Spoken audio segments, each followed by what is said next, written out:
ప్రకాశం జిల్లా దర్శిలో ప్రభుత్వ మెడికల్ కళాశాల ప్రైవేటీకరణను వ్యతిరేకిస్తూ వైసీపీ నాయకులు కార్యకర్తలు భారీ ర్యాలీ నిర్వహించారు. వైసీపీ జిల్లా అధ్యక్షులు దర్శి ఎమ్మెల్యే బూచపల్లి శివప్రసాద్ రెడ్డి ఆధ్వర్యంలో కార్యాలయం నుంచి తహసీల్దార్ కార్యాలయం వరకు ర్యాలీ కొనసాగింది. అనంతరం వారు డిప్యూటీ తహసీల్దార్ కు వినతి పత్రం అందజేశారు. ఈ సందర్భంగా ఎమ్మెల్యే బూచపల్లి శివప్రసాద్ రెడ్డి మాట్లాడారు.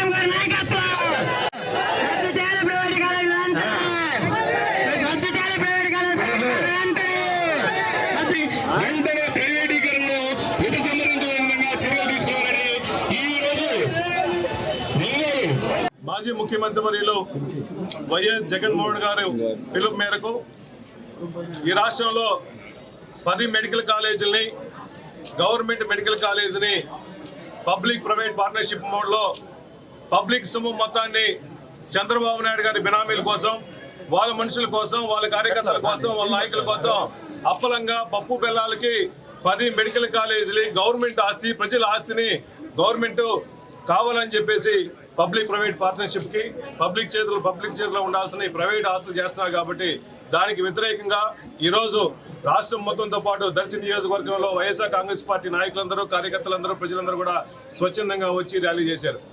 ఈ రాష్ట్రంలో 17 మెడికల్ కాలేజీలు శాంక్షన్ చేసిన ఒకే ఒక ముఖ్యమంత్రి ఈ రాష్ట్రంలో వైఎస్ జగన్మోహన్ గారు తప్ప ఇంకెవరు లేరు. చాలా మంది నాయకులు చూసాము, వచ్చారు, పోయారు. పేద ప్రజల కోసం, పేద ప్రజల అవసరాల కోసం, పేద ప్రజల కోసం ఉపయోగపడే మెడికల్ హాస్పిటల్ కానీ, మెడికల్ కాలేజీలు కానీ ధైర్యము, సాహసం ఏ ముఖ్యమంత్రి చేయాల.